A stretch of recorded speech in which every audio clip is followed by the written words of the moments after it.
And now I'm going to hand the microphone over to Justice Jay Wright. Candidates, welcome to the forum. And we will start with Mr. Baker. We're in alphabetical order. If you want to go ahead we're doing alphabetical to start. And introduce yourself, and you've got 2 minutes for your opening statement. Well, thank you very much. I'm really glad to see you all out here today. It's great to be here, actually. I don't know if a lot of y'all are aware or not, but I was chairman of this organization for 4 years a while back, and my dad was chairman before me. I used to actually lead these forums for several years, and feels good to see some familiar faces, and it's good to see some new faces too. I'm Scott Baker. I'm running for county chair. It's the head of the Republican Party. It's the only elected countywide party official position. In case you're not aware, a lot of folks don't actually know what the county chair does, and they don't know what precinct chairs do either. So one of my missions is to help educate people. I've been in the party for 20 years. I've been active. I am a veteran. I'm a conservative. I'm a Republican, lifelong Republican. I actually helped my father when he was a precinct chair in Clear Lake when I was growing up. So I've been involved with Republican politics my whole life. I know a lot about how it works, what it takes, and what to do with the job. Part of it is data. I do AV engineering for a living. I design this stuff, screens, speakers, all that technology back there. I help people use it, help people communicate. I also do videos. A lot of people see my videos, making informational videos about what's going on in the party and why I think I'm the best candidate to take us forward. One of the things is as an engineer, I deal a lot with data and math, right? And that's an important part of this job, is to be able to analyze the data we have coming in, to look at the information that's coming in. But the other part is, I'm also an elder and worship leader at my church. My wife and I, my beautiful wife is back there, we have 6 kids together. And I'm a Christian, and I have preached, and I have taught the Word of God. I fundamentally believe it. In my heart, I love Jesus. And behind every one of those data points that we look at is a person, is a voter. And we must communicate with the voters. We have to be clear. We have to speak about who we are. Scott Baker, thank you. You've got 2 minutes. Okay, well, I am Gwen Withrow, and I am your current county chairman. I took over just less than 2 years ago, and the party was in disarray. And I will say that I have done a really good job of bringing it together and putting it right on the right path. I credit myself for that because when I was working, when I got paid for what I'm doing, I was the chief financial officer at a 2-year school, which meant that I had employees reporting to me and had to run all of the administrative duties of the college.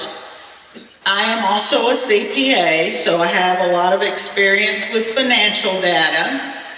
And the party was pretty much broke. So in the past 2 years, well, it's not even 2 years yet, I have been able to fundraise enough that I have out-fundraised what the party raised for the past 6 years previous to me. I brought the party together where they're meeting together. I have a new office that the party is using to accomplish its duties. And we brought the gala back. This was something, actually, it's surprising, but we did this in response to what the Republican women asked us to do. So I really would appreciate your support in allowing me to be back for the next 2 years so that we can accomplish what we need to accomplish to make sure that we win those midterms that are coming up. Thank you. So the first question is for both candidates, but we'll start with Mr. Baker. How would you describe the role of the county chair?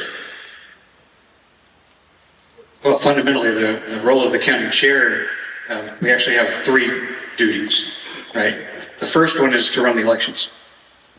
We run the primary election especially. We actually have a special account that we're responsible for to help pay for that, and it's funded by the state of Texas and the RPT. We run the elections. We staff the elections. We have to make sure that all of the election locations are fully staffed. We work closely with Election Central to do that. Number two is we have to grow the party. We have to stay, everybody knows that we're growing like crazy. We have to grow the party. It's something that we're not doing right now. We're actually falling behind right now in the last 2 years. Our numbers aren't good. We're going down. We're going in the wrong direction. We have to grow the party to stay ahead. Number three, we have to represent the voters. The Republican voters are the party. Not the CEC, not the precinct chairs, not the county chair. The Republican voters. In fact, the Texas Election Code says that the Republican voters are the party. I have a fundamental disagreement with my opponent here because she thinks that the CEC is the party.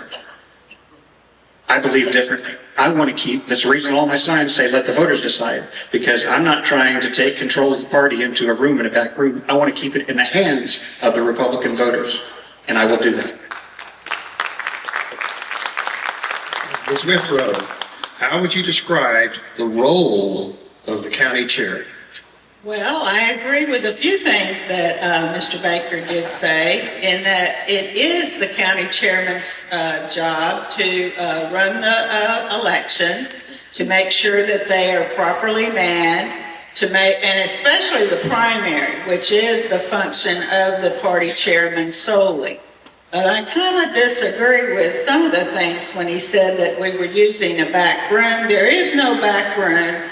I fully believe in the voters of Texas, and I have worked hard to represent those voters.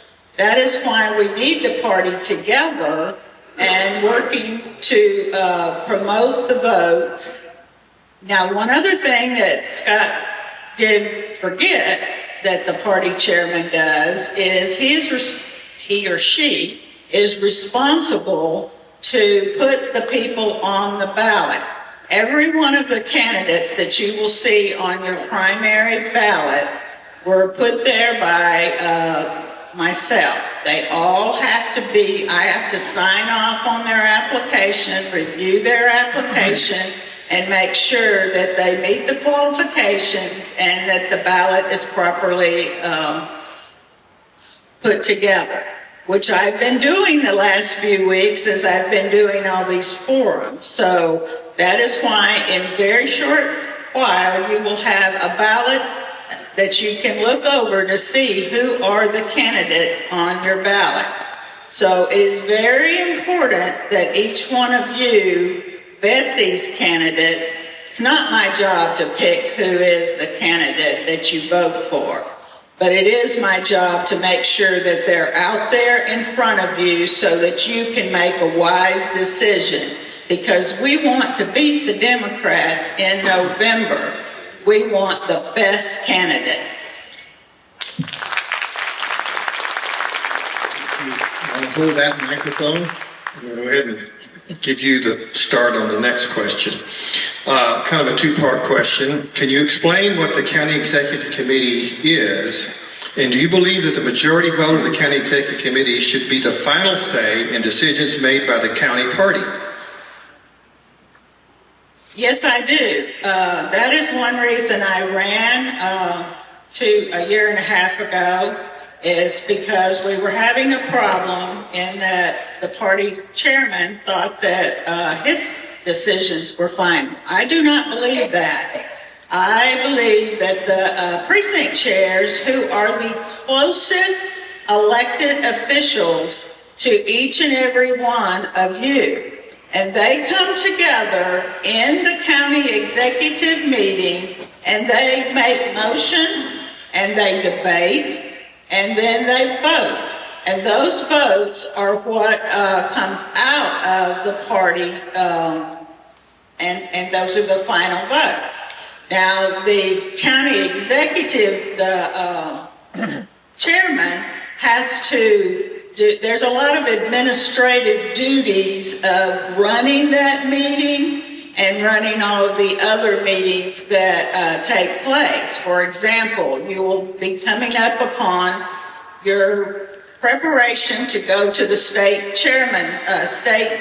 convention, which is coming up right after the election. You'll have precinct conventions, you'll have your Senate district conventions, and all of those administrative duties fall upon the county chairman to put together so that you can come forward and we can pick our delegates to get to the county convention.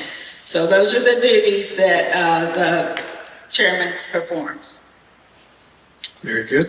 Mr. Baker, can you explain what the County Executive Committee is, and do you believe that the majority vote of the County Executive Committee should be the final say in decisions made by the county party? The CEC is the County Executive Committee. It is made up of the precinct chairs. The precinct chairs, right now we have 121 as of January 1. 121 precincts. When I started this, we had about 70, I believe. Been at it a while. And we're growing crazy fast. Each one of the precincts represents up to 5,000 voters. The county commissioner's court has to occasionally redistrict that and carve it up a little bit more and change it. That's why we have 121 now as of January 1. They are the representatives of the Republican voters in the party governance. We're like the governing board of the party in the county, but we're not the party. This is why I disagree with the statement that the CEC and the majority is the final say. No, the voters are the final say. It is our job to inform the voters, to make it clear, to let them know what's going on with our state representatives, with our ballot propositions, with our local county government. That's what I stand for. Not the CEC taking things and taking decisions in the back room, not trying to kick people off the ballot like my opponent did. She actually did. She'll say here that she did not kick anybody off the ballot. It's true, she did not kick anybody off the ballot because I stopped her. I have the documents to prove it from their meeting minutes. You don't have to take my word for any of this. The facts are clear. They tried to kick the two candidates off the ballot. They tried to disenfranchise voters in Montgomery County under her leadership. That is a fact. It is undeniable fact. It is simple math that we are falling behind in elections. We must turn out the vote. We must communicate with the new voters in the county, and we must represent our voters, not disenfranchise them, not remove people from the ballot because we want our buddy to win. That's what's happening now. It's why I'm running. Thank you.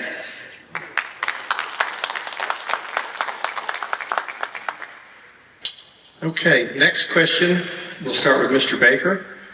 I believe that's who we're on. What strategies do you have to identify, register, and turn out Republican voters, especially in underperforming precincts?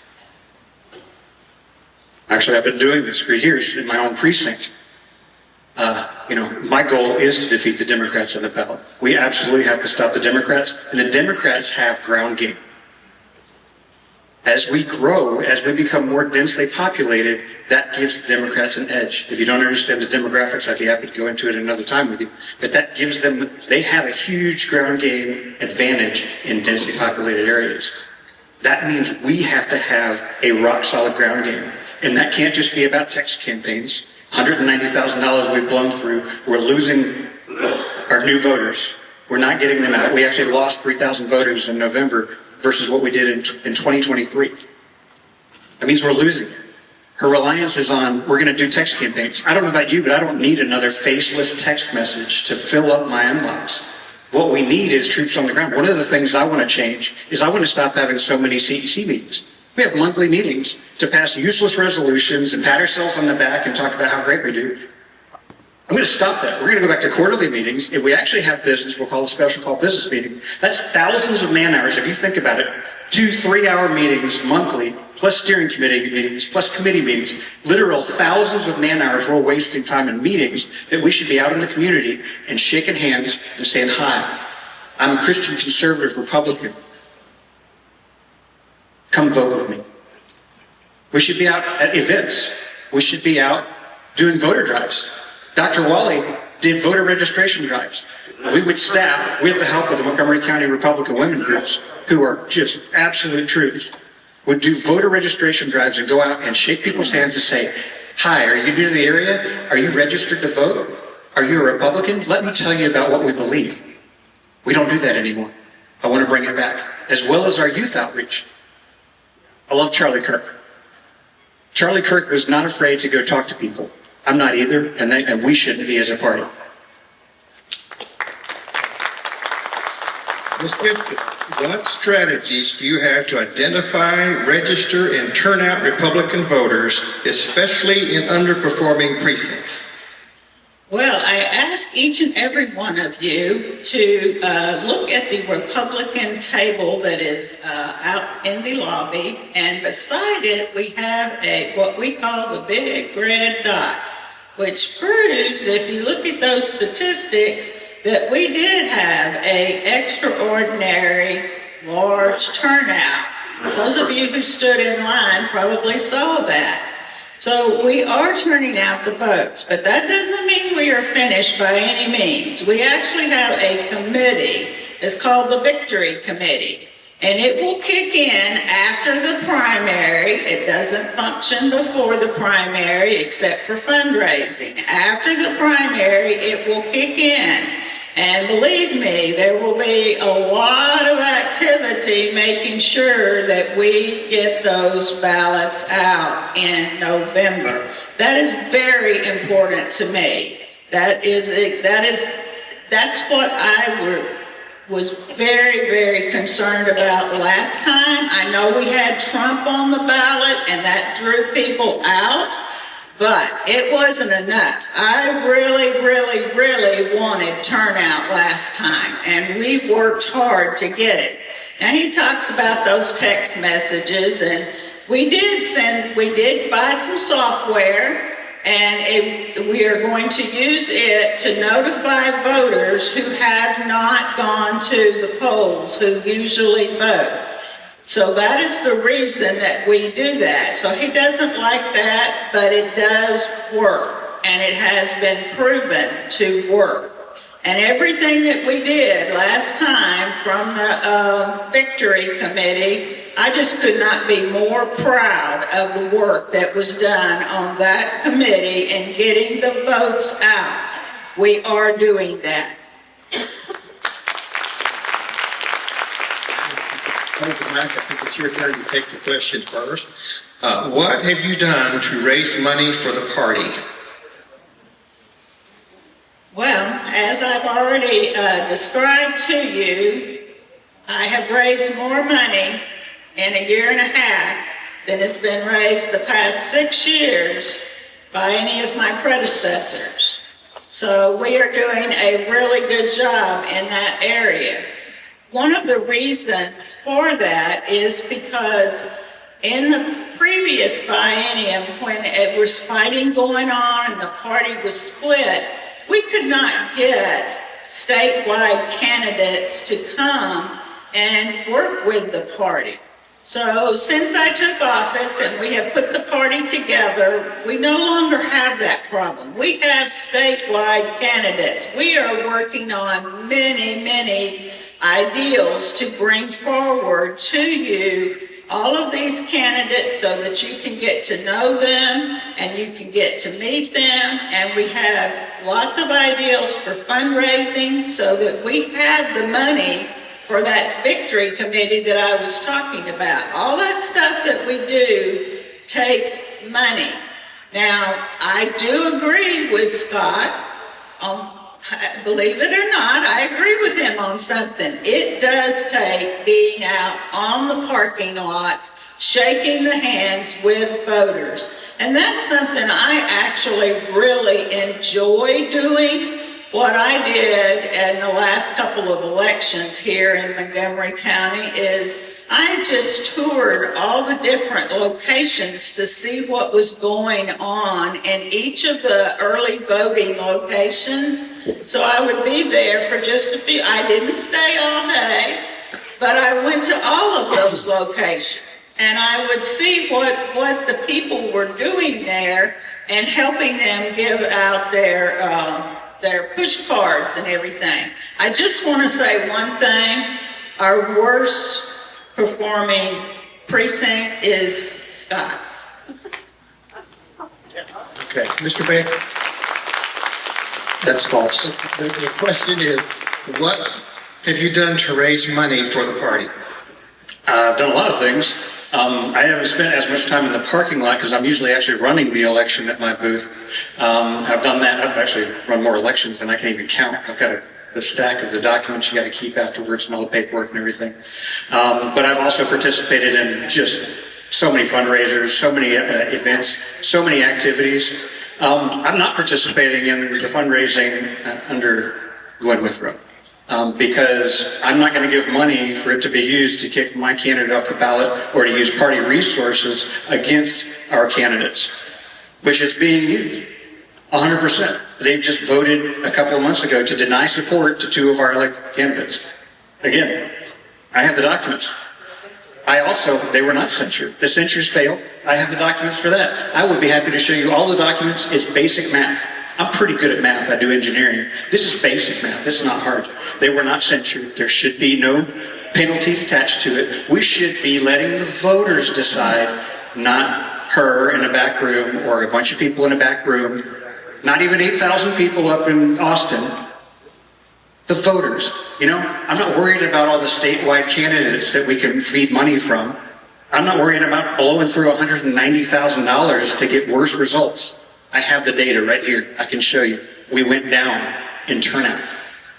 That's bad. That's a problem. $190,000. More money than... Congratulations on raising $190,000. But, you know, I'm a conservative. I'm a fiscal conservative especially. I think we should be wise and frugal with our money. I work in corporate world. If I went to my boss and said, hey, man, I spent 6 times the funds of any of my predecessors and got worse results, my boss would say, might be time to look for a new job. That's what I'm here saying. Might be time to look for a new job. I think we need new leadership. We need new direction. We need to get the party out of putting their thumb on the scale in the primary election. And we need to support all of our Republican candidates in the general election. I believe it's time to start with Mr. Baker. Do you believe Speaker Burrows represents Republican interests well? The Speaker Burrows that was elected as the House Speaker by Republicans and Democrats, no Republican had the votes to win without Democrat votes. It's not a lie. It's true. No Republican had the votes. Both Cook and Burrows were courting Democrats. They don't like to tell you that. They just tried to censure Speaker Burrows. He represents Lubbock. Talk about disenfranchisement. He doesn't represent Montgomery County. He's the Speaker of the House. He was duly elected. He is endorsed by Donald Trump, Greg Abbott, and Dan Patrick. So are Will Metcalf and Cecil Bell Jr., the 2 people she tried to kick off the ballot. We had the most conservative legislative session in decades this last term. Could it be better? Sure. Could it be worse? It could be a lot worse. Speaker Burrows did the job. He delivered on the Republican legislative priorities. He's not perfect. I'm not looking for perfect. I'm looking for results, and we got results. Ms. Withrow, do you believe Speaker Burrows represents Republican interests well? First of all, I have never tried to kick anybody off the ballot. So that is the untruth. So I will say this about Speaker Burrows. Oh, and that is incorrect that it took Democrat votes to do the Speaker vote. They could have elected a Republican. Now that is something, it's really not about Burrows. I really had no thoughts about Mr. Burrows, whether he was the perfect vote or the not perfect vote. It was about, I just don't believe that our House representatives should go down the hall and consolidate and collaborate with the Democrats. I just don't believe that. And if you watch what goes on at the national level in Congress, they don't do that. They have their group, And they keep on negotiating. If you'll remember this last time, it took quite a while for them to finally come forward with who was going to be their speaker. But they did not run over to the Democrats and decide, well, and make them promises to give them extra money, give them chairmanships. They did not go over there and do that. And I was very much against that. It really did not matter to me who they chose. I just would have liked to have seen our representatives work together as Republicans and come up with their choice without making promises to the Democrats.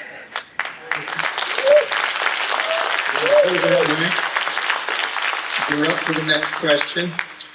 Do you believe in closing the Republican primary so the Democrats cannot choose Republican candidates? Why or why not do you believe in closing the primary? Well, it really doesn't matter what I believe on that. The delegates at the convention voted, and they want the primaries closed. And those are the Republicans. I have seen cases, one of which would be Phelan's race in Jefferson County, where in the runoff, he was able to go and get 1,000 Democrats that had not voted in the earlier part of the primary, and they were Democrats. And he went and got them and got himself reelected, which he would not have been able to do. I know in Austin we've had a county chairman that was elected by Democrats, which was a disaster. It caused all kinds of problems. So there are problems with Democrats crossing over into our primary and meddling. They would be choosing the weakest of the candidates to go against the Democrats, or just the weakest. Like in Montgomery County, we usually don't even have Democrats on the ballot, but they would still be using, electing the weakest of all the candidates. So I don't like it when they do that, so I guess I am against it. But like I said, it's not my choice. The voters have decided on that, and they want it closed. Mr. Baker, do you believe in closing the primaries, the Republican primaries, so the Democrats cannot choose Republican candidates? Why or why not? The primaries are closed. The RPT agrees with me in their fact sheet that they sent out with their plan, which everyone here should read and think about. Because that's one of the things that I really hate about these ballot propositions and these little one-line things. They give you this simple, pithy statement. Oh, it's like, we're going to close the primaries. Okay, well, explain to me, because I went and did research. It's like, okay, what does that mean? What does it mean to close the primaries? How does that work? How does this logistically work? How much is it going to cost us? Anybody ask that question? Anybody think about that? Primary elections cost a lot of money, right? Databases cost a lot of money. Data and integration, reworking the entire registration system of the Republican Party of Texas and the election code. It costs a lot of money. It's going to take time. We have to advertise just to let our existing voter base, 2.3 million. Their plan is based on the state of Idaho. There are 1.8 million people in the state of Idaho. We have 2.3 million registered Republicans in the state of Texas. Their plan opens the door to cause absolute chaos for our Republican voters. I absolutely don't want Democrats crossing over. But even the RPT says we do have a closed primary with a same-day registration process, which means that if you vote in one primary, you can't vote in another party's primary. It's closed by definition. If we want to change that registration process, I'm certainly open to that. We could do that pretty simply with the Secretary of State and modifying the database there, and it would cost us a heck of a lot less money. But the plan that the Republican Party of Texas has put forth actually removes a lot of the guardrails on the election law and actually opens up the door for innocent Republicans. Some people might be sitting in this room to go and vote saying, of course I'm a Republican. I've always voted Republican. They just become a felon. Do you realize that? Like Steve Toth, I actually read the plan and read the bill before I sign off on it. I appreciate that about him. It's a good thing. You guys should read the plan and tell me if you disagree with it. And what's the difference if a Democrat lies the same day or 4 weeks before, by the way? Thank you very much, Mr. Baker. Ms. Withrow, that's all the time we have, and we will have a 10-minute intermission. Closing statements. I'm sorry. You want Glenn to go first? That's fine. Ms. Withrow, then. Well, I am here and I am asking for your vote because I really want to continue 2 more years. I probably will not be here after that. I do not want to be, this is not my lifelong mission to be the county chairman, which is an unpaid position for any of you who don't know that, with a lot of work.